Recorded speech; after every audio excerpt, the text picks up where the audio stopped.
Aujourd'hui, on était venu parler bâtiment durable et les conséquences de la COP 21 et au final, le débat questionne nos sociétés.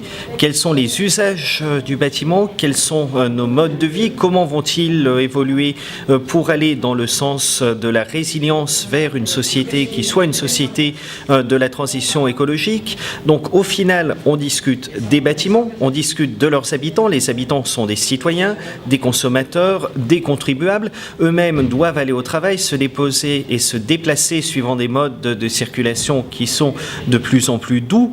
Ils vivent une vie également sur laquelle le rapport à l'agriculture est en train de changer à travers le rapport à l'alimentation.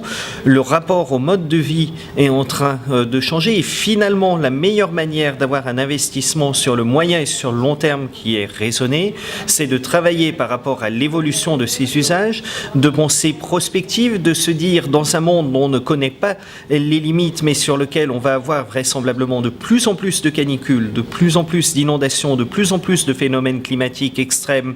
Comment est-ce que je conçois à la fois le bâtiment et l'écosystème autour de ce bâtiment qui soit résilient?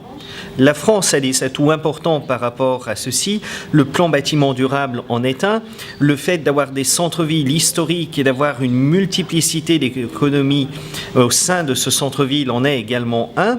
Mais nous sommes questionnés sur une évolution récente qui n'est peut-être pas durable. Le développement des zones d'activité qui a conduit à une horizontalisation et à une artificialisation des villes.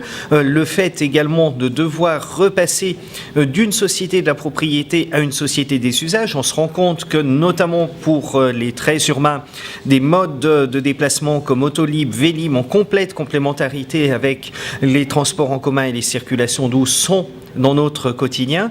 C'est ce monde qu'il faut réinventer tous ensemble.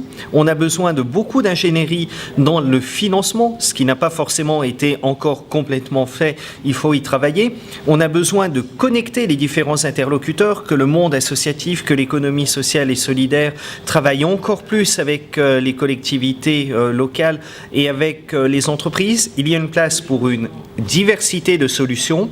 Encore faut-il trouver, partager lesquelles et se souvenir que la feuille de route qui nous est donnée par le paysage législatif remplit à peu près 2/3 des objectifs de lutte contre le dérèglement climatique qui ont été fixés par la COP 21. Il y a encore 1/3 à trouver par l'innovation, par une action concertée de tous les acteurs et par des solutions qui soient à la hauteur des enjeux. C'est quelque chose de difficile, mais le chemin est devant nous et nous pouvons y arriver.